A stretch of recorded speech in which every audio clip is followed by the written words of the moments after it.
धर्मपाल सिंह जी, माध्यमिक शिक्षा विभाग की मंत्री श्रीमती गुलाब देवी जी,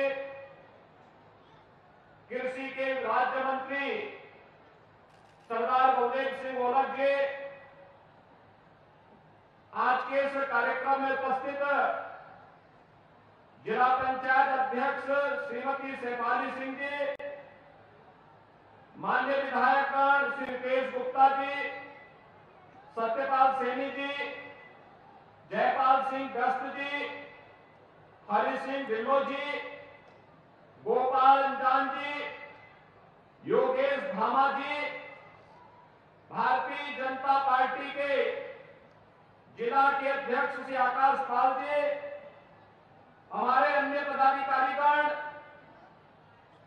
इस चौधरी चरण सिंह स्मारक ट्रस्ट से जुड़े हुए उनके अध्यक्ष जितेंद्र सिंह चौधरी जी, उत्तर प्रदेश जाट महासभा के अध्यक्ष श्री अनिल चौधरी जी, स्मारक ट्रस्ट से जुड़े हुए सभी सम्मानित पदाधिकारीगण और बेलारी समेत मुरादाबाद जनपद से जुड़े हुए सभी उपस्थित भाइयों और बहनों,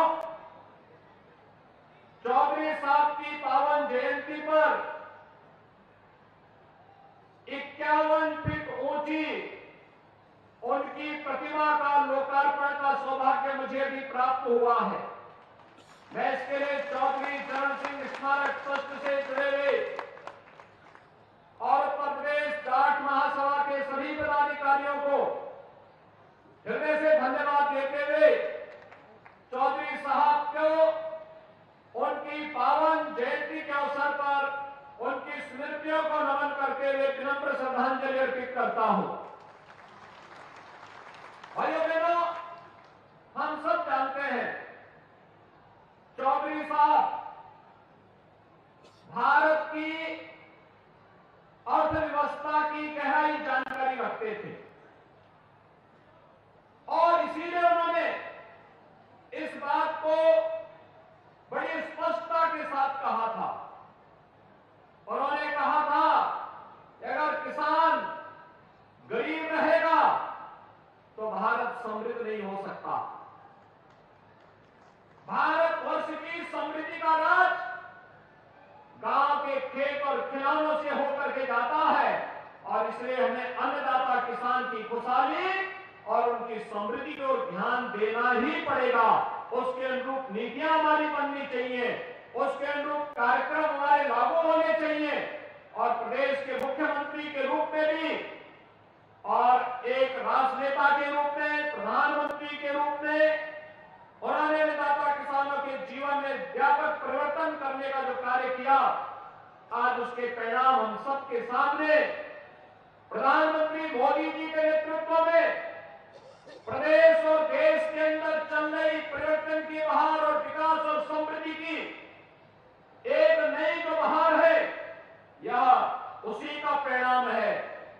भाइयों बहनों, हम अपने पूर्वजों की स्मृतियों को ताजा रखने के लिए जब एक कार्यक्रम करते हैं, अक्सर सरकार आगे होती है और समाज पीछे होता है, लेकिन मुझे आज चौधरी साहब के प्रति आप सबकी श्रद्धा और आस्था का एक प्रमाण है कि यहां पर चौधरी चरण सिंह स्मारक समिति और जाट महासभा आगे है और सरकार उनके पीछे खड़ी है और परिणाम हमारे सामने है। चौधरी साहब की भव्य 51 फीट की एक भव्य प्रतिमा एक नई प्रेरणा के साथ अन्नदाता किसानों के जीवन में परिवर्तन करने का एक नया संदेश दे रही है।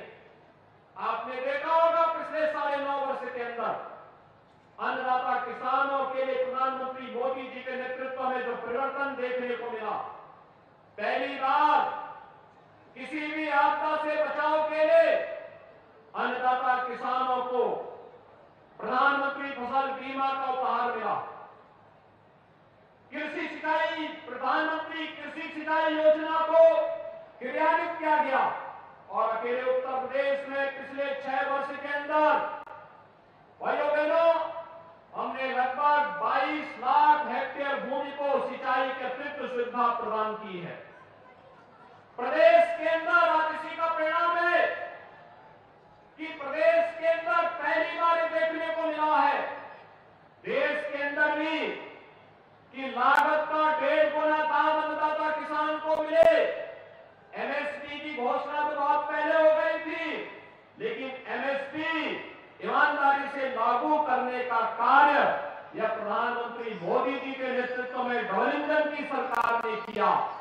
और भाइयों बहनों, यही नहीं, पहली बार देश के अन्नदाता किसानों को उनका सम्मान करते हुए प्रधानमंत्री किसान सम्मान निधि का लाभ प्राप्त हुआ है। अकेले उत्तर प्रदेश में 2,61,00,000 किसान 15 किस्तों में अब तक 60,000 करोड़ रुपए की राशि डीबीटी के माध्यम से प्राप्त कर चुके हैं। भाइयों बहनों, यह अपने पूर्वजों के प्रति सम्मान के भाव को व्यक्त करते हुए सरकार की प्रतिबद्धता को व्यक्त दर्शाता है।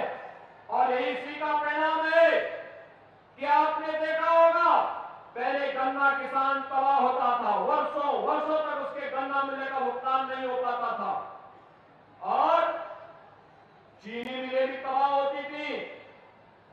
किसानों को गन्ना मूल्य का भुगतान न होने के नाते खड़ी फसल को जलाने के लिए मजबूर होना पड़ता था।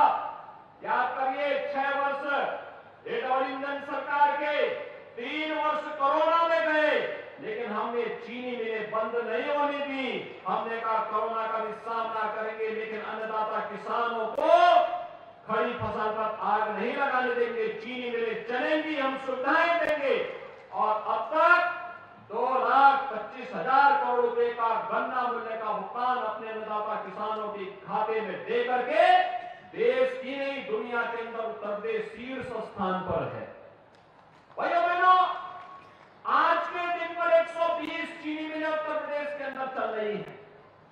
गन्ना का रकबा बढ़ा है।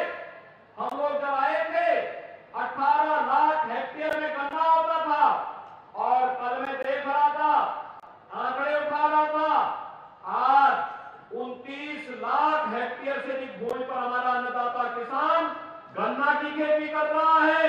और हमने अभी कमेटी का भी गठन कर दिया है। इस बार गन्ना किसानों की गन्ना मूल्य का भी एक उसमें वृद्धि भी करनी है। इसके लिए कमेटी तैयार होकर के कार्य करना प्रारंभ कर दी है। भाइयों बहनों, पहली बार आपने देखा होगा, चौधरी साहब यही कहते थे ना कि किसान को पानी फ्री में मिले। और भाइयों बहनों, पहले तो बिजली ही नहीं आती थी, अब तो बिजली भी है और बिजली के अलावा प्राइवेट ट्यूबवेल को हम फ्री में कनेक्शन देने की पूरी तैयारी कर चुके हैं। हमने तय कर दिया है, पैसे की व्यवस्था कर दी है, फीडर सेपरेशन की कार्रवाई को तेजी के साथ आगे बढ़ाया जा रहा है। यही नहीं, कल सरकार ने यह भी तय किया है, जो लोग डीजल से अपने ट्यूबवेल चलाते थे उनको सोलर पैनल देंगे। अब तक 52,000 किसानों को हमने सोलर पैनल दिए हैं। इस वर्ष 30,000 किसानों की सब्सिडी को हम बढ़ाने जा रहे हैं। और भाइयों बहनों, अगले वर्ष के लिए लक्ष्य हमने फिर से 42,000 का विषय तय कर दिया है कि हर हाल में अन्नदाता किसान के जीवन में परिवर्तन होना चाहिए। आपने भी देखा होगा, अभी आपने यह देखा है, हमने किसान बंधुओं को ट्रैक्टर दिए। ये ट्रैक्टर भी चौधरी साहब के कारण आज मिल पा रहा है किसानों को। अगर मंडी कानून उनके द्वारा नहीं बनाया गया होता भाइयों बहनों, तो अन्नदाता किसानों को ये ट्रैक्टर फ्री में नहीं मिल रहा होता। यह भी आज आपने देखा होगा। यही डबल इंजन सरकार का कार्य है। हम किसानों के हितों के लिए भी कार्य करेंगे। हम नौजवानों के रोजगार और नौकरी की पुख्ता व्यवस्था करेंगे। इंफ्रास्ट्रक्चर के बड़े बड़े कार्य भी लेके आएंगे। कहीं पूर्वांचल एक्सप्रेस वे बन करके तैयार है, कहीं बुंदेलखंड एक्सप्रेस वे बन के तैयार है और पश्चिमी उत्तर प्रदेश को प्रदेश की राजधानी और प्रयागराज से जोड़ने के लिए और वाराणसी से जोड़ने के लिए गंगा एक्सप्रेस वे पर भी युद्ध स्तर पर कार्य चल रहा है। हमारे पश्चिमी उत्तर प्रदेश के नागरिकों को लखनऊ जाना